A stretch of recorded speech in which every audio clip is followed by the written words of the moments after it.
Hello dear viewers, and welcome back to our channel, where we delve deep into the intricate tapestry of the British royal family, bringing you insights and analyses that often remain unspoken in the daily news cycle. Today we embark on a journey into the very heart of the royal rift, a saga that has captivated and at times saddened millions across the globe. The strained relationship between the Prince of Wales, William, and his younger brother, Prince Harry, the Duke of Sussex.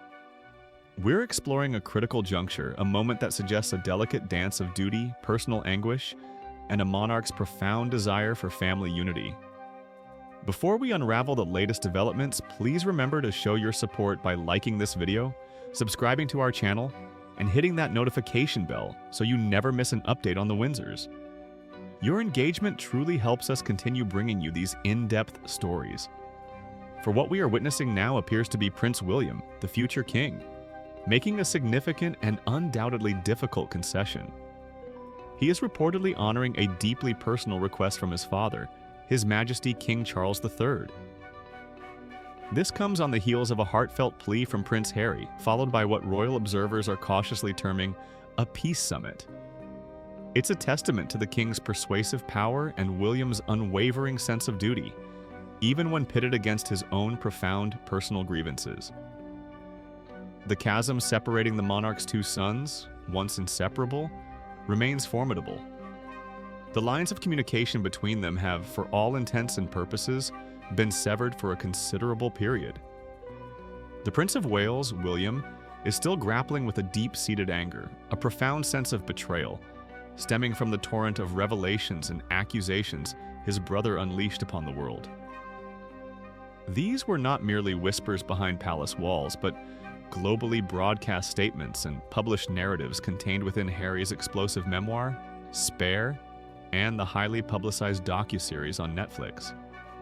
The contents of these tell-alls, which laid bare intimate family dynamics and often unflattering portrayals of senior royals, including William himself, struck at the very core of his trust and loyalty. The wounds, it seems, are still fresh, still raw, and far from healed. However, in a move that speaks volumes about his commitment to the crown and his father, William is reportedly willing to make a sacrifice. This isn't a sacrifice of principle, perhaps, but certainly one of personal comfort and preference, all for the sake of his sovereign and parent, King Charles. This revelation, shared by a respected royal expert, underscores the immense pressure weighing on William as he navigates the complexities of family and future kingship. His personal feelings, however strong, must at times yield to the greater good of the institution he is destined to lead. The initial overture, the first concrete step towards what many hope might be a thawing of these icy relations, came from Prince Harry. Last month, his dedicated aides engaged in a significant meeting with the king's communications secretary. This wasn't a casual chat. It was a deliberate and strategic encounter during which Harry, through his representatives, extended a clear and unambiguous olive branch. And what was this peace offering? It was the sharing of an important Sussex asset, his diary engagements. Now, to fully grasp the significance of this, one must understand the guarded nature of royal schedules. These are not typically shared outside the immediate working circle, especially not with those who have chosen a path separate from the core institution.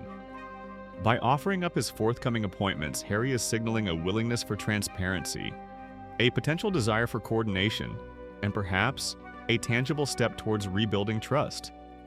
This peace offer, moreover, was not exclusively directed towards Buckingham Palace, the official residence and administrative headquarters of the monarch, but crucially also to Kensington Palace, the official residence of the Prince and Princess of Wales. This dual approach indicates a clear intent. Harry is reaching out to both his father and his brother, acknowledging the need for reconciliation on both fronts.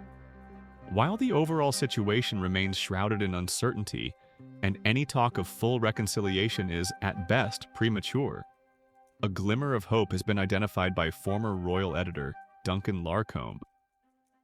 This faint but discernible light appears on the horizon, as Prince Harry is scheduled to visit the United Kingdom next month. The very existence of this peace summit, the official channels being opened, strongly hints at the possibility of a meeting between King Charles and his youngest son, Harry. This would be a momentous occasion, a private conversation that could potentially lay the groundwork for a more stable future. And here's where William's reported sacrifice comes into sharp focus. Should such a father-son reunion indeed take place, the Prince of Wales will not interfere. This isn't an endorsement of Harry's past actions, nor a sign that William's deep-seated resentment has vanished. Rather, it is a pragmatic decision, a recognition of his father's wishes and the broader needs of the monarchy. William, in his future role as king, understands that a united front, or at least a cessation of open hostilities, is paramount. He is choosing to step back, allowing his father the space to attempt a bridge-building exercise, even if William himself is not yet ready to cross that bridge.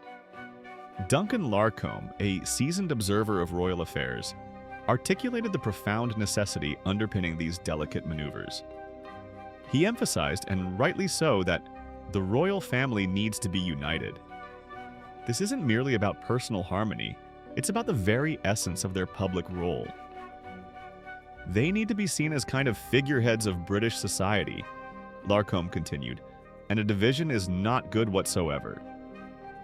This observation cuts to the core of the monarchy's purpose in modern Britain. The royal family serves as a symbolic anchor, representing continuity, tradition, and national identity. A visible, prolonged, and acrimonious division within its most senior ranks undermines this perception, potentially eroding public trust and respect. The image of a fractured family at the apex of the nation's symbolic structure is a detriment to the stability and prestige of the crown. The expert further noted a crucial aspect of the current dynamic within the royal family. The ultimate authority rests with the sovereign.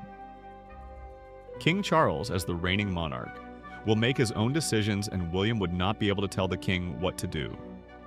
This hierarchical reality is fundamental. While William is the heir apparent and his counsel is undoubtedly valued, the final word, particularly on matters pertaining to family and personal relationships, belongs to His Majesty. This power dynamic further explains William's position. He may disagree vehemently with his brother, but he cannot, and indeed would not, obstruct his father's attempts to reconcile with his own son. It's a delicate balance between filial duty, personal conviction, and the immutable laws of succession and royal authority.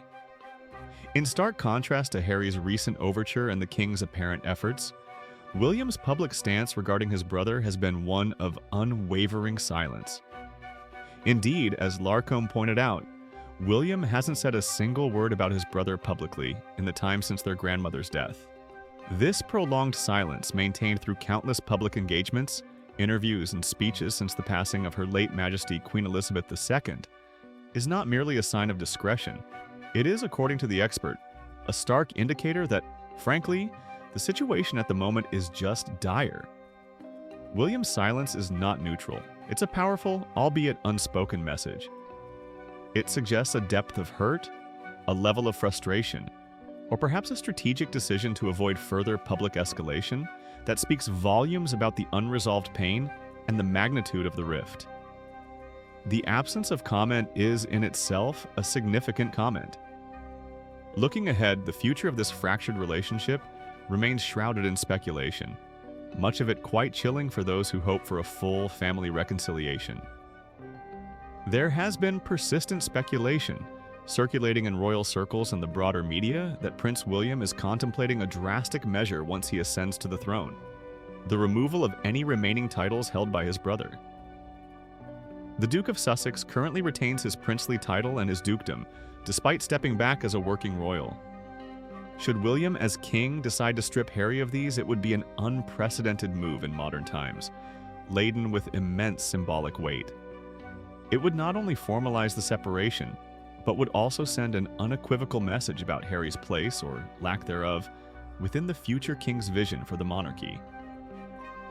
However, despite these ominous predictions, the possibility of a thaw in relations cannot be entirely dismissed. History has shown us that even the most entrenched royal feuds can, over time, soften. What would it take for such a thaw to occur? Perhaps genuine remorse, clear lines of communication, a shared understanding of their respective roles, or simply the passage of time allowing wounds to heal. For now, the path forward remains fraught with uncertainty, balancing the weight of personal feelings against the enduring demands of duty and the public image of a monarchy striving for unity. So, as we conclude our deep dive into this unfolding royal drama, we are left with a complex picture. A king striving for peace within his family and his institution. A younger son reaching out with a gesture of goodwill. And an elder son, the future monarch, making a difficult sacrifice for the sake of his father and the crown, even as his personal wounds remain unhealed. The delicate balance between personal animosity and the unwavering demands of duty continues to define the landscape of the British royal family. This ongoing saga certainly gives us much to reflect upon regarding the immense pressures faced by those born into such extraordinary circumstances, where family dynamics play out on a global stage, scrutinized by millions. What are your thoughts on this latest development? Do you believe Prince Harry's olive branch will lead to genuine reconciliation? Or do you think Prince William's anger is too profound to overcome? Please share your opinions in the comment section below. We value your insights and look forward to reading your perspectives. Don't forget to like this video, subscribe to our channel for more exclusive royal content, and join us again for our next update as we continue to follow the fascinating journey of the British royal family. Thank you for watching, and until next time, take care.